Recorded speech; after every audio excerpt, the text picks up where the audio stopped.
Welcome to a really exciting episode of Magick Moment.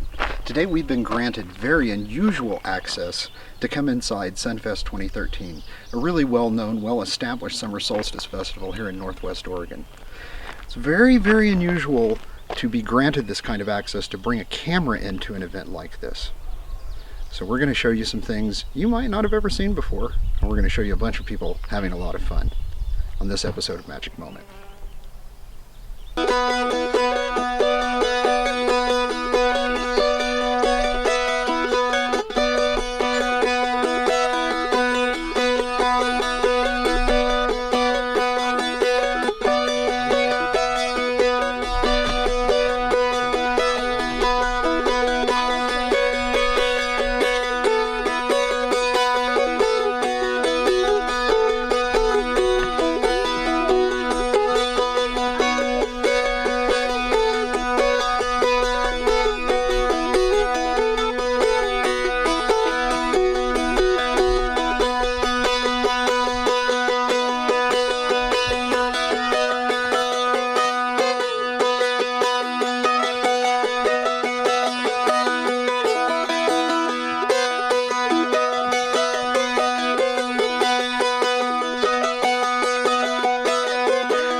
Imagining this as an ancestor shrine and having masks of the grandmothers and the great-grandmothers and the animal spirits and the elementals and so forth on these four trees, because they seem to have a presence of being standing together like this. So this area is this site of a future shrine on this trail.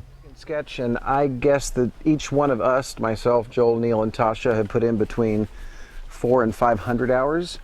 And that the people who've helped us, the principal people who've helped us, like Jim and Ara and so forth, have at least put in another couple of 100 hours each. And then the work parties have put in several hundred hours. So, you know, we're way over $2,000, $3,000 of hours. So, Wow. Yeah. Well, it shows. Have a catchment pond west of this line right here. So the trail that we're going down on right now will actually be raised 5 to 8 feet to link Alder Junction with this junction here. And so this area right in here will be filled with our catchment pond and part of our water purification system. And we're also intending to have, from that source, have the water, which is now seasonal, running down the ravine, actually become a closed, pumpable system so that we can maintain a live water culture and have natural sand pit filtration for the water. This variety is called Prince Agaricus, and it's considered to be among the best. Please do not misidentify. It looks very much like the poisonous Amanita. We're all two sets of risers a la Quidditch from Harry Potter, ringing about 2/3 the way around this circle, facing the stage space.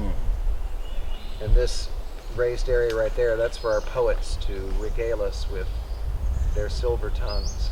But I'm part of a crew that has come to set up the Tantric Temple.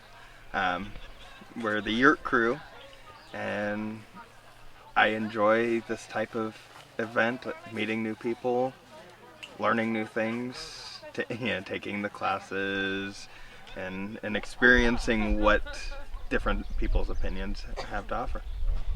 I mean, I can remember the first ritual, the first big gathering I went to, I fell down on my knees in tears because it was the first time I felt like I was ever home. Because it's a getting back to a connection with others and reminding me of my focus with deity and with spirit. I've been on the path since I was 9. I was a solitary until I came to Oregon. And I lived here for 3 years before I met other pagans. And my first festival was last year at SunFest, and this is my second festival ever. And I started with the fall, and now I'm doing Mid-Summer. So now I understand that you own some very special land that's available for people to come and use. What can you tell me about that? We are one of the owners of the Blue Moonshine Ranch. It is in Mosier, Oregon, and we have 40 acres. And we have 6 yurts, groups to come up that respect the land and help the land to grow. Reporting from SunFest 2013, I'm Carl Neal for Magick Moment. Hi, I'm Carl Neal, the producer of Magick Moment. I wanted to speak briefly about something that you may have noticed in this episode that bothers me a great deal. You may have seen in several of the shots that were taken at SunFest that a number of people had to have their faces blurred out so that they couldn't be recognized. It is amazing to me that in the year 2013, in the United States of America, where we have a constitutional right to practice whatever religion we choose to, that there are still people, even in the liberal state of Oregon, who have to disguise the fact that they're pagans. They can't openly attend public events because they may be spotted and it may have a detrimental effect on their career or on their personal life. They could lose children. They could lose promotions. These are things that are still going on in the 21st century, here in the land of the free. I hope that someday soon I'll be able to shoot footage and not have to blur anyone's face.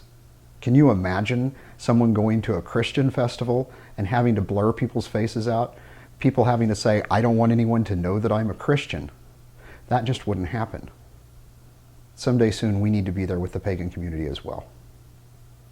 Thank you so much for your time, and thank you for watching Magick Moment. Blessed be.